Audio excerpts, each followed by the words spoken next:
ఒకానొక ఊళ్ళో సుబ్బమ్మ మరియు సూరమ్మ అని ఇద్దరు ఆడవాళ్ళు ఉండేవారు.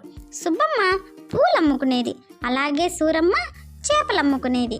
ఇక వేరే వాళ్ళెవరూ వాళ్ళకి లేకపోవడంతో వాళ్ళే కష్టపడాల్సి వచ్చేది. ఇక ఒకరోజు చాలా వర్షం పడడంతో ఆలస్యమైపోయింది. ఇక ఆ రాత్రి సుబ్బమ్మ ఇంట్లో ఉండాలని నిశ్చయించుకున్నారు. ఇక సుబ్బమ్మ ఇంట్లోకి వెళ్ళారు.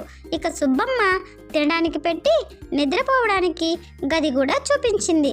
ఇక సూరమ్మ ఆ ఇంట్లో ఉండే పూల సువాసన భరించలేకపోయింది. ఎంత ప్రయత్నించినా నిద్రపోలేక చాలా అవస్థపడింది. ఇక వెళ్ళి తన చేపల బుట్ట తెచ్చుకుని తన తల దగ్గర పెట్టుకొని హాయిగా నిద్రపోయింది. ఇక తెల్లవారి ఎవరి దారుణ వారు మళ్ళీ వెళ్ళిపోయారు. ఇక సుబ్బమ్మ చాలా ఆశ్చర్యపోయింది. సువాసనలు వెదజల్లే పూలు ఎవరికి నచ్చవు?